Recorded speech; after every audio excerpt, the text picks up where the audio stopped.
شازیہ کے لیے شادی سے بھی زیادہ مہنگا جوڑا اور سونے اور ہیرے کے زیورات لائے تھے۔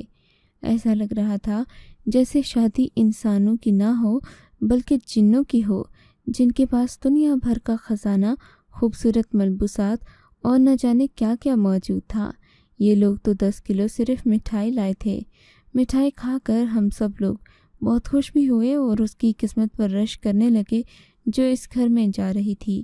واقعی بہت ہی امیر خاندان لگتا تھا کوئی، مگر ایک مسئلہ تھا کہ ابھی تک شازیہ کے گھر والوں سے ہم لوگ ملے نہیں تھے۔ میری خالہ نے یہی کہا تھا کہ یہ لوگ کسی سے زیادہ بات نہیں کرتے، کاروباری لوگ ہیں، صرف کام کی بات کرتے ہیں۔ میں خالہ کی باتوں کو سنتی اور بڑے غور سے سنتی تھی، کیونکہ اب مجھے شازیہ سے یہی بات کہنا تھی کہ وہ میرے بھی رشتے کا بندوبست کر لے۔ بہرحال کچھ عرصے میں شازیہ کی شادی ہو گئی۔ وہ دھوم دھام سے رخصت ہو کر اپنے سسرال چلی گئی۔ وہ تو اتنی خوش تھی کہ میں بتا نہیں سکتی۔ شازیہ نے اپنے گھر میں پیٹ بھر کر کھانا نہیں کھایا تھا، پر جس جگہ وہ جا رہی تھی وہاں تو مان لو کہ جیسے جنت کا سا سما تھا۔ رزق کی فراوانی، ہر چیز کی آزادی، کسی چیز پر کوئی پابندی نہیں تھی۔ بس اب مجھے اپنے رشتے کی پڑی تھی۔ میں چاہتی تھی کہ شازیہ کے گھر میں کسی طرح میں بھی سیٹ ہو جاؤں۔ پھر میری امیدیں پوری ہونے کا وقت آ گیا۔ ایک دن شازیہ جب میکے آئی، اس نے خوب میک اپ کیا ہوا تھا۔ ایسے خوبصورت کپڑے پہن رکھے تھے کہ میں نے کبھی ان کپڑوں کا تصور بھی نہیں کیا تھا۔ یوں کہوں کہ وہ بہت خوبصورت لگ رہی تھی تو غلط نہیں، پر نہ جانے کیوں اس کے چہرے پر ایک اداسی تھی۔ لگتا تھا جیسے اس کی روح اندر سے مر گئی ہو۔ میں نے اسے دیکھا تو مجھے بھی بہت پریشانی ہوئی۔ میں سمجھی کہ خدا نخواستہ کوئی اور مسئلہ ہے۔ تب میں اس کے گھر جا کر بیٹھی۔ میں نے اس سے پوچھا کہ کیا بات ہے، تم کیوں پریشان ہو؟ کہنے لگی پریشان نہ ہوں تو کیا کروں؟ اس کی آنکھوں سے آنسو ٹپکنے لگے۔ وہ بہت زیادہ رو رہی تھی۔ پھر نہ جانے کیا ہوا، وہ جیسے ہوش میں آ گئی اور سنبھل کر بولی، دیکھو نا، مجھے اپنے گھر میں 7 دیوروں کے کپڑے دھونا پڑتے ہیں، ان کے لیے کھانا بنانا پڑتا ہے۔ اب میں ایک اکیلی جان ہوں، میں کیا کیا کروں؟ اگرچہ وہاں پر نوکر ہیں کیونکہ وہ لوگ بہت امیر ہیں، لیکن پھر بھی نوکروں کے سر پر کھڑے ہو کر کام کروانا میری ذمہ داری ہے۔ اور میری ایک ہی جٹھانی ہے، وہ تو گھر کا کوئی کام نہیں کرتی، پر مجھے ان سب کی عادت نہیں ہے۔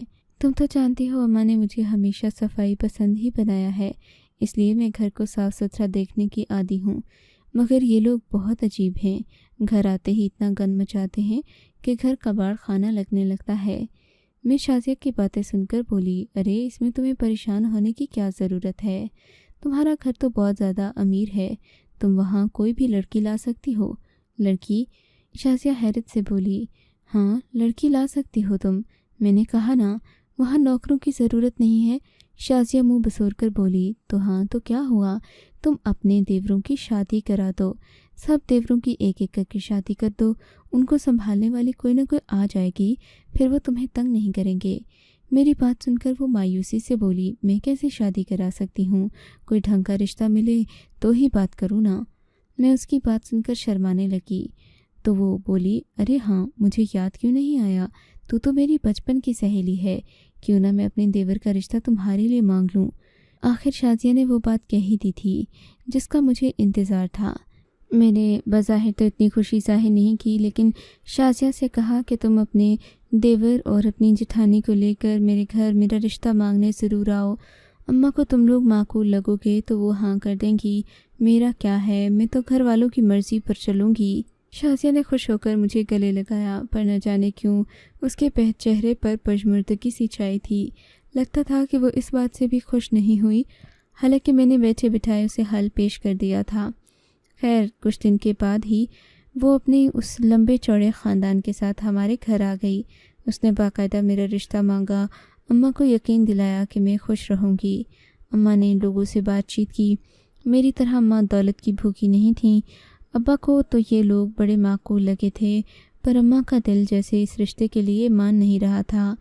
خیر یہ لوگ بات پکی کر کے چلے گئے، کیونکہ اماں نے تو شروع سے ہی رضامندی کا اظہار کیا تھا۔ اماں نے تو ان لوگوں کے جانے کے بعد ابا سے کہا کہ میں ان لوگوں سے مطمئن نہیں ہوں، ان کے خاندان میں سب مرد ہی ہیں، میں ایسے خاندان میں اپنی بیٹی کو نہیں بیاہوں گی۔ ابا یہ بات سن کر ہنسنے لگے اور بولے، جس گھر میں مرد ہوتے ہیں وہاں چھوٹی موٹی لڑائیاں نہیں ہوتیں۔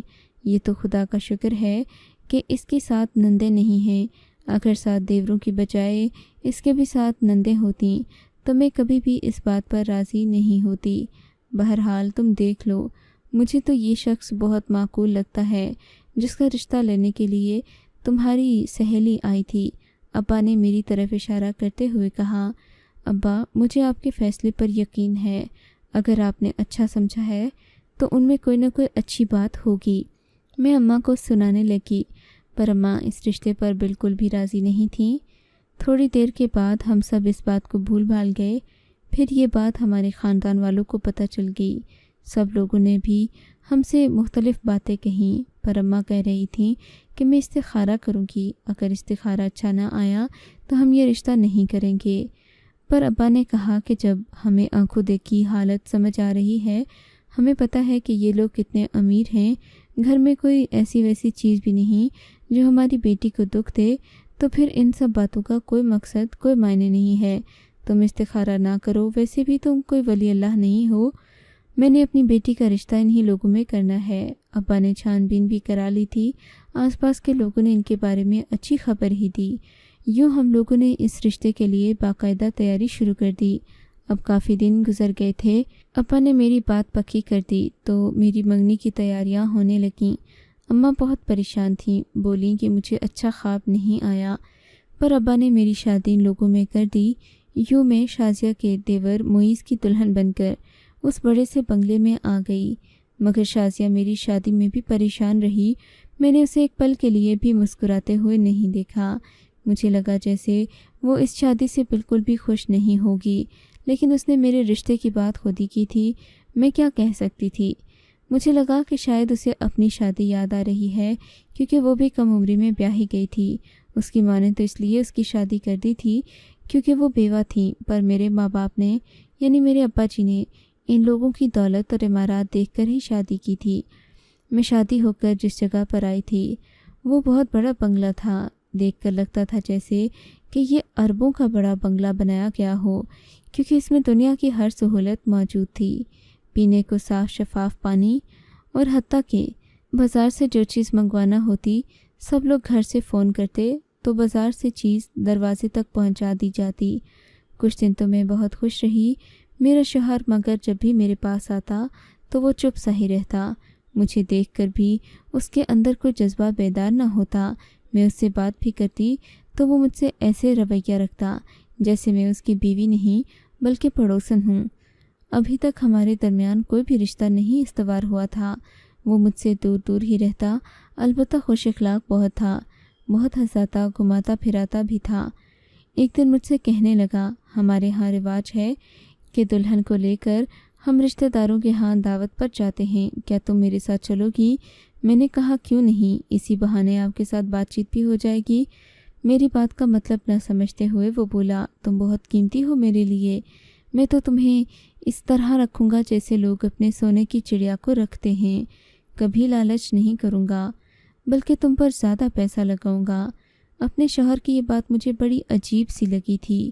مجھے تو سمجھ میں نہیں آیا کہ اس بات کا مقصد کیا تھا۔ کیا میں اپنے شوہر کے لیے سونے کی چڑیا تھی؟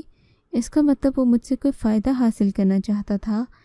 یہ بات سننے کے بعد میں محتاط ہو گئی تھی۔ اب تو دعوت میں جانے کا مطلب بھی یہی تھا کہ وہ مجھے کسی نہ کسی سے ملوانا چاہتا تھا۔ کیا ایسا ہی ہے یا پھر میں شک کر رہی ہوں؟ یہ سوچ کر میں خاموش ہو گئی تھی۔ میں نے سوچ لیا تھا کہ اب میں اس بارے میں شازیہ سے بھی ضرور بات کروں گی، اور سب سے زیادہ خطرے والی بلکہ عجیب بات تو یہ تھی کہ میں جب سے اس گھر میں آئی تھی میں نے شازیہ کو نہیں دیکھا تھا۔ شازیہ صبح کہیں نظر آتی یا دن کے وقت، اس کے علاوہ شازیہ کی نہ ہی کوئی بات ہوتی اور نہ ہی وہ مجھ سے کوئی بات کرنے کی کوشش کرتی، بس خاموش سی رہتی تھی جیسے اسے کسی کا ڈر ہو اور وہ پریشان رہتی ہو۔ بہرحال دن گزرتے گئے، میرا شوہر مجھے دعوتوں پر لے کر تو جاتا، پر میں وہاں لاکھ اصرار کے باوجود بھی کوئی چیز ایسی نہ کھاتی جو مجھے الگ سے دی جاتی۔ میں وہی کھانا کھاتی جو سب لوگ کھا رہے ہوتے۔ اور ایک بار ایسا ہی ہوا جب میرا شوہر مجھے دعوت میں لے گیا تو کہنے لگا، یہ بوتل پی لو، پر میں نے وہ بوتل نہیں پی بلکہ اسے کہا کہ یہ تم پی لو، میں تو وہی پیوں گی جو سب نے پی ہے۔ اب شاید میرے شوہر کو اندازہ ہو گیا تھا کہ میں اس کی چالاکیوں کو سمجھنے لگی ہوں، اسی لیے وہ میرے لیے کچھ مختلف سوچ رہا تھا۔ کچھ دن اور گزرے۔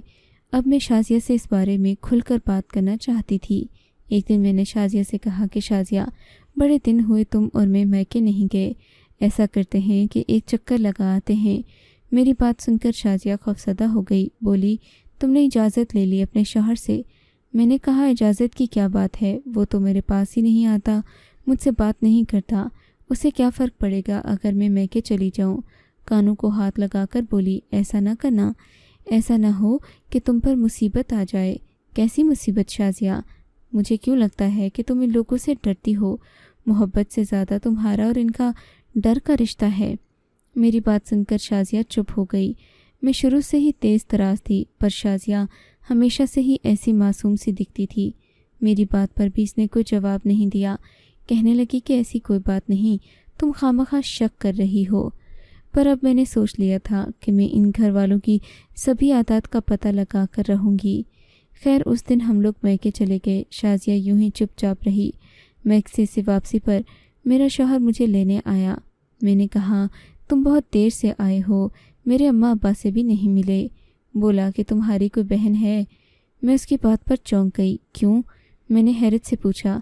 جلدی سے میرے بھائی کی شادی کرنی ہے، ہم سب ساتوں کی شادی ہو جائے تو ہمارے لیے زندگی آسان ہو جائے گی، پھر تمہیں میکے چھوڑنے کے لیے تمہاری دیورانیاں جٹھانیاں بھی تو ہوں گی۔ اس کی بات سن کر میں کافی زیادہ پریشان بھی ہو گئی تھی، پر اب میں ان لوگوں کا مقصد سمجھ گئی تھی۔ یہ جلد از جلد ساتوں کی شادیاں کرنا چاہتے تھے۔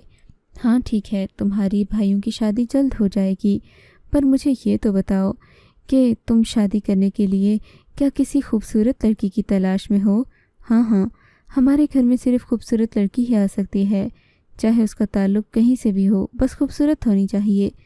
میرے شوہر نے کہا اچھا ٹھیک ہے، تو مجھے اپنا شناختی کارڈ دینا، میں کسی میرج بیورو میں ان سب کی رجسٹریشن کر دوں گی، اس کے بعد تم لوگ سب آسانی سے شادی کر سکتے ہو۔ میں نے بات چالاکی سے کی تھی۔ میں ان سب کے شناختی کارڈ دیکھ کر یہ اندازہ لگانا چاہ رہی تھی کہ ان لوگوں کا تعلق کہاں سے ہے۔ بہرحال ہم لوگ گھر پہنچے۔ میں نے اپنے شوہر سے شناختی کارڈ مانگا تو اس نے منع کر دیا، پر پھر میرا شوہر روز بروز مجھ پر دباؤ بڑھانے لگا۔ بولا اپنی بہن سے میرے بھائی کی شادی کرواؤ۔ میں نے منع کر دیا۔ میں نے کہا میرے اماں ابا نہیں مان رہے، ان سے بات کی تھی میں نے۔ پھر اسے غصہ آ گیا، بولا کہ ایسے کیسے نہیں مان رہے؟ اگر تم نے میرے بھائی کی اپنی بہن سے شادی نہ کرائی تو میں تمہارا برا حشر کر دوں گا۔ میں نے کہا وہ کیوں؟ میں تحمل سے کام لے رہی تھی، زیادہ سے زیادہ معلومات لینا چاہتی تھی، پر مجھے کوئی معلومات نہیں ملی۔ بالآخر میں نے شازیہ سے کھل کر بات کر دی، کہا کہ میں یہاں نہیں رہوں گی۔ بولی کہ خدا کے لیے ایسا نہ کرو، میری بھی یہ لوگ جان لے لیں گے۔ میں نے کہا ایسی بھی کیا بات ہے، کیا تم یہاں زبردستی رہتی ہو؟ بولی کہ ہاں، یہ 7 لوگ بھائی نہیں ہیں، بلکہ یہ تو ایک گینگ ہے جو بس مختلف خوبصورت لڑکیوں کو بہا کر اپنا کاروبار شروع کرنا چاہتا ہے۔ ابھی تو ان لوگوں نے یہ کاروبار اس لیے نہیں شروع کیا کہ اگر یہ ایسا کریں گے تو باقی لڑکیاں اپنے گھر والوں کو کہہ دیں گی، تب یہ لوگ بدنام ہو جائیں گے۔ پر میں یہاں سال سے رہ رہی ہوں، میں انہیں اچھے سے جان چکی ہوں۔ انہوں نے تمہارا رشتہ بھی زبردستی ہی کروایا تھا، مجھے اس بات پر مجبور کیا کہ میں تمہارے گھر جا کر رشتہ مانگوں، ورنہ میں کبھی بھی تمہیں اس جہنم میں پھنسنے کا نہ کہتی۔ میں شازیہ کی باتیں سن کر حیران رہ گئی۔ شازیہ نے اور بھی انکشافات کیے، کہا کہ ان لوگوں نے ضرور تمہاری کوئی نہ کوئی ویڈیو بنا لی ہوگی، یہ اب تمہیں بلیک میل کریں گے، تم یہاں سے نکل نہیں سکتی۔ پر میں بھی بڑی چالاک تھی، میں نے بچپن سے ہی اپنا سر جھکانا نہیں سیکھا تھا۔ میں نے اپنے شوہر کے ساتھ دوستی کر لی۔ میں نے اس کی ہر بات، ہر راز اس طرح اگلوایا کہ اس کو خود بھی خبر نہ ہوئی۔ یہ تو بھلا ہو شازیہ کا کہ میں ان لوگوں کی اصلیت جان گئی تھی۔ میں اپنے وہ سارے ثبوت محفوظ کرتی رہی جو اس خاندان کو جیل تک پہنچانے کے لیے کافی تھے۔ خاندان کیا، میں گینگ ہی کہوں گی۔ اور پھر میں نے اپنے ابا کو ساری بات بتا دی۔ ابا کو شازیہ اور اس کی ماں پر بھی افسوس ہونے لگا، کیونکہ پہلی تصدیق ان لوگوں نے کی تھی کہ یہ لوگ بہت اچھے ہیں۔ اماں کہنے لگی کہ ایک بیوہ عورت جو گھر سے کبھی باہر گئی ہی نہیں، تمہیں اس کے کہنے پر اپنی بیٹی کی شادی نہیں کرنی چاہیے تھی، چھان بین کر لیتے تو اچھا ہوتا۔ بہرحال اچھی بات یہ تھی کہ ابھی تک ان لوگوں کے پاس میری کوئی ویڈیو نہیں تھی، البتہ شازیہ کو یہ لوگ کافی پھنسا چکے تھے۔ ابا نے ایک یتیم لڑکی کی بھی مدد کی اور میری بھی، یوں ہم دونوں کو خلا لے کر دے دی اور ان لوگوں کے جیل میں بند کرانے کی بہت کوشش کی، پر کامیاب نہ ہو سکے کیونکہ اس ملک میں انصاف کا نظام تو ہے نہیں۔ لیکن مجھے شکر ہے کہ میں اور شازیہ ان لوگوں کے چنگل سے بچ گئے، ورنہ آج نہ جانے ہم کس کے گھر کی زینت ہوتیں اور کس بازار میں بک رہی ہوتیں۔ آپ کو اگر یہ کہانی اچھی لگی ہے تو اس ویڈیو کو لائک کیجیے اور اس طرح کی مزید کہانیاں سننے کے لیے ہمارے چینل کو ضرور سبسکرائب کیجیے۔ کہانی سننے کا شکریہ۔ آپ سے ملاقات ہوگی اگلی ویڈیو میں، تب تک کے لیے اللہ حافظ۔